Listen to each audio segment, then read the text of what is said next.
Hello students. तो आज के इस वीडियो में आपका स्वागत है। आज हम चर्चा करेंगे सिंथेसिस के बारे में और उनके परिचय के बारे में। तो आइए देखते हैं कि सिंथेसिस क्या है। अब जैसे सिंथेसिस का हिंदी में अर्थ होगा संश्लेषण या संयोजन, हिंदी में इसको कहेंगे। तो आइए अब डिफिनेशन को देखते हैं कि डिफिनेशन क्या कह रहा है। देखिए, दो या दो से अधिक सिंपल सेंटेंस को, कोई दो या दो से अधिक सिंपल सेंटेंस यानी कि साधारण वाक्य हो, एक में मिलाकर और उनको एक में मिलाकर के एक नए प्रकार का simple sentence, compound sentence and complex sentence banana he synthesis है। कहने का मतलब यह है किन्हीं दो या दो से अधिक साधारण वाक्यों को एक में मिला करके एक नए प्रकार के simple sentence, compound sentence and complex sentence बनाना, तो यही आपका सिंथेसिस कहलाता है। इसी को सिंथेसिस कहेंगे अंग्रेजी में, और हिंदी में संश्लेषण या संयोजन कह सकते हैं। दूसरी बात यह है, अंग्रेजी में इसे हम कॉम्बिनेशन ऑफ सेंटेंसेज यानी वाक्य संयोजन भी कह सकते हैं, या दूसरे शब्दों में आप यह कह सकते हैं कि जब विभिन्न प्रकार के वाक्यों को एक में जोड़ा जाता है तो वो कॉम्बिनेशन ऑफ सेंटेंसेज हो गया, यानी हिंदी में आप उसको कह सकते हैं वाक्य संयोजन। तो इस तरीके से ये आपका सिंथेसिस का परिचय है। तो अब आइए एग्जाम्पल समझते हैं इसी के बारे में, परिचय से संबंधित एग्जाम्पल्स। अब देखिए पहला उदाहरण, पहला लिखा है he has gone to Agra, वह आगरा गया हुआ है। ही वांट्स टू स्टडी, और वो अध्ययन करना चाहता है। तो यहाँ आप देख रहे हैं कि दो वाक्य हैं।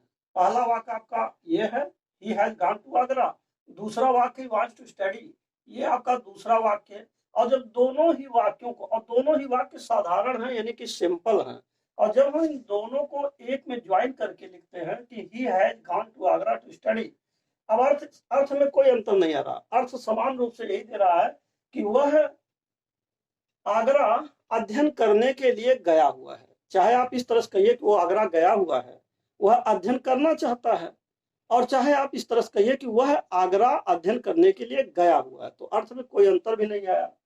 दूसरी बात यह है कि इसको ज्वाइन जब किया गया तो ये बना क्या, ये बना सिंपल सेंटेंस। इसी प्रकार उदाहरण नंबर 2 देखिए, पहला था उदाहरण नंबर 2, ही इज लेजी, ये आपका पहला सेंटेंस है, और ही इज क्लेवर ये आपका दूसरा सेंटेंस है। और जब इन दोनों सेंटेंसेस को आपस में जोड़ा गया तो he is lazy but he is clever, यानी कि वह सुस्त है, वह चालाक है, अर्थात वह सुस्त है किंतु वह चालाक है। तो जब दोनों को जोड़ा गया किंतु वह चालाक है, तो यहाँ पर ये आपका कंपाउंड सेंटेंस बना दिया, और ये दोनों वाक्यों को जोड़ करके एक तरह से हम कंपाउंड सेंटेंस बना दिए, और दोनों ही वाक्य सिंपल हैं, साधारण है। देखिए ही इज लेजी है भी सब सिंपल है, और ही इज क्लेवर। इसी प्रकार यहाँ देखिए tell me where is she, मुझे बताओ वह कहाँ है। तो ये दोनों ही वाक्य साधारण है, तो एक वाक्य आपका ये हो गया और दूसरा वाक्य यह हो गया, और जब दोनों को जोड़ा गया tell me where she is, तो अर्थ में अंतर नहीं आया कि मुझे बताओ कि वो कहाँ है, और ये लेकिन बना क्या रहा है, ये आपका कॉम्प्लेक्स सेंटेंस बना रहा है। तो इस तरीके से परिभाषा आपका यही हुआ कि दो या दो से अधिक सिंपल सेंटेंस को एक में मिलाकर एक नए प्रकार का सिंपल सेंटेंस बनाना, कंपाउंड सेंटेंस बनाना और कॉम्प्लेक्स सेंटेंस बनाना ही सिंथेसिस है। तो ये तो आपका हो गया परिचय।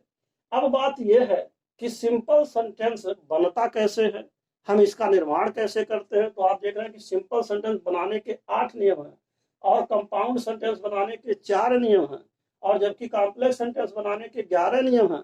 तो ऐसे स्थिति में अगर सबको आपस में जोड़ेंगे तो सचमुच में 23 आप कह सकते हैं, ये 23 यानी कि 23 रूल्स इसमें आ रहे हैं, 23 नियम आएंगे तब आप इसको सीख पाएंगे।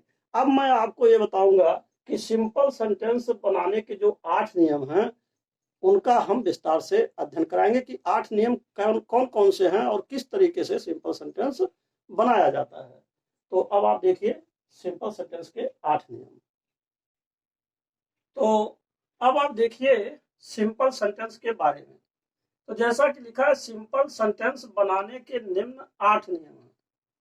तो देखिए पहला नियम आपका यूज यूज ऑफ पार्टिसिपल, दूसरा नियम है यूज ऑफ इन्फिनेटिव, तीसरा है यूज ऑफ नॉमिनेटिव एब्सोल्यूट, चौथा है use of preposition before any noun और जिरेंड, इसके बाद यूज ऑफ नाउन और नाउन फ्रेज इन एपोजिशन, छठवां है यूज ऑफ एडजेक्टिव, और सातवां है यूज ऑफ एडवर्बियल फ्रेज, और आठवां और अंतिम नियम है यूज ऑफ कंजंक्शन एंड।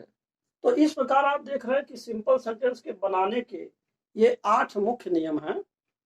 तो अब इन नियमों को हम एक एक करके आपको नेक्स्ट वीडियो में समझाएंगे। तो अब मैं आशा करता हूं कि आपको सिंथेसिस का परिचय अवश्य समझ में आ गया होगा।